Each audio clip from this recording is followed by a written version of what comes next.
Hi అండి, అందరూ ఎలా ఉన్నారు? నేను చాలా బాగున్నా. మీరు కూడా బాగుండాలని కోరుకుంటున్నా. ఎంతో టేస్టీ అయిన పాలకూర మిల్లీ మేకర్ కర్రీ తయారీ విధానం చూపిస్తా, రండి చూసేద్దాం. ప్రాసెస్లోకి వెళ్ళే ముందు ఫస్ట్ అయితే ఒక గిన్నె పెట్టుకొని దానైతే పొయ్యి వెలిగిస్తే కొంచెం వాటర్ అయితే పోయాలన్నమాట. 2 గ్లాసెస్ వాటర్ అయితే వేసాను నేను. దీంట్లోనే మిల్లీ మేకర్స్ 2 గ్లాసెస్ వేసాను నేను. ఇవి బాగా మళ్ళీ వరకు కొంచెం మూత పెట్టి పక్కన పెట్టుకొని పాలకూర తీసుకొని దాన్ని కడిగి పక్కనైతే పెట్టుకోవాలి. ఒక బాండి పెట్టుకొని దీంట్లో 2 స్పూన్స్ ఆయిల్ వేసుకొని దాంట్లో మిల్లీ మేకర్ అయితే వేసుకోవాలి. ఇవి బాగా గోల్డెన్ బ్రౌన్ కలర్ వేగే వరకు వేగాలన్నమాట. మంచిగా ఫ్రై అయితేనే మిల్లీ మేకర్ అనేది చాలా టేస్టీగా ఉంటుంది. కొద్దిగా సాల్ట్ కూడా వేసుకోండి. ఇవంతా ఫ్రై అయినాక దీంట్లోనైతే తీసి పక్కన అయితే పెట్టుకోవాలి. దీంట్లోనే కొంచెం ఆయిల్ వేసుకొని కొద్దిగా ఉల్లిగడ్డ వేయాలి, అలాగే పచ్చిమిర్చి, కొద్దిగా కరివేపాకు, ఇవన్నీ వేసుకొని మంచిగా గోల్డెన్ బ్రౌన్ కలర్ వచ్చే వరకు మంచిగా ఫ్రై అయితే చేసుకోవాలి. ఇవంతా ఫ్రై అయిన తర్వాత మనం కడిగి పెట్టుకున్న పాలకూర ఉంది కదా, దాన్ని ఇదైతే దీంట్లో వేసుకోవాలి. మొత్తము మట్టి అంతా పోయే వరకు అయితే నీట్గా కడుక్కోండి, ఎందుకంటే పాలకూర అంతా మట్టి మట్టి ఉంటే ఎంత తినబుద్ధి కాదు కాబట్టి. ఇప్పుడైతే దీని అయితే మంచిగా కుక్ చేసుకోవాలన్నమాట. మూత పెట్టి ఒక 5 మినిట్స్ పెడితే అదే లోపలికి ఇంకిపోతుంది వాటర్. ఇప్పుడు వాటర్ మొత్తం ఇంకే వరకు మంచిగా ఫ్రై చేసుకోండి.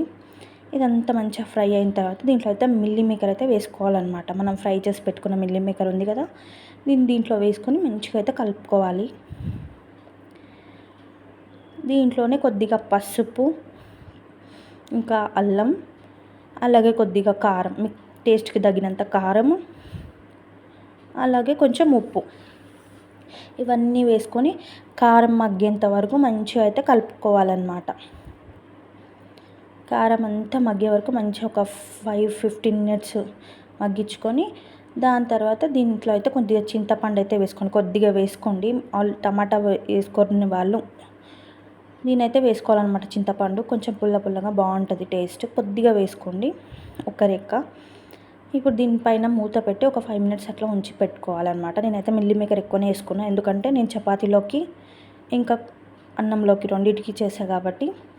ఇప్పుడు ఇదంతా కుక్ అయిన తర్వాత దీంట్లో అయితే వాటర్ వేసుకోండి. లేదు అనుకున్న వాళ్ళు అట్లే ఫ్రై చేసుకొని దింపేసుకోవచ్చు. దాంట్లో ధనియాల పొడి, కొత్తిమీర వేసుకొని. నాకైతే కర్రీ కావాలి కాబట్టి నేనైతే ఇలా వాటర్ వేసుకొని కొద్దిగా ఆయిల్ పైకి తేలే వరకు ఉంచుకున్నాను అనమాట. మనకైతే ఇప్పుడు ఆల్మోస్ట్ మిల్లీ మేకర్ కర్రీ అయితే రెడీ అయినట్టే. దీంట్లో కొంచెం ధనియాల పొడి, ఇంకా కొత్తిమీర, గరం మసాలా అయితే వేసుకోండి. గరం మసాలా నచ్చిన వాళ్ళు వేసుకోండి, లేకపోతే లేదు. నేనైతే కొద్దిగా ధనియాల పొడి, కొంచెం అయితే కొత్తిమీర వేసుకొని కలుపుకున్నా. మళ్ళీ ఒక 15 మినిట్స్ అట్లనే ఉంచుకోవాలన్నమాట. చాలా టేస్టీగా ఉంటుంది కర్రీ. నా వీడియో కనుక మీకు నచ్చినట్లయితే ప్లీజ్ లైక్ చేయండి, షేర్ చేయండి, కామెంట్ చేయండి. అట్లా సబ్స్క్రైబ్ మాత్రం మర్చిపోకండి. బెల్ ఐకాన్ క్లిక్ చేయండి. చూడండి, ఇట్లా ఆయిల్ అయితే పైకి తేలింది కదా. ఇప్పుడైతే మన కర్రీ అయితే రెడీ అయినట్టే. మీకు కొంచెం దగ్గర కావాలంటే దగ్గర ఉడికించుకోవచ్చు. నాకైతే ఇది సరిపోతుంది. ఇలానే మూత తీసి పక్కనైతే పెట్టుకోవాలన్నమాట, స్టవ్ ఆఫ్ చేసి. నా వీడియో ఎలా అనిపించిందో మీరైతే ఖచ్చితంగా కామెంట్ చేస్తారని కోరుకుంటున్నా. థ్యాంక్ యూ అండి అందరికీ. Bye bye.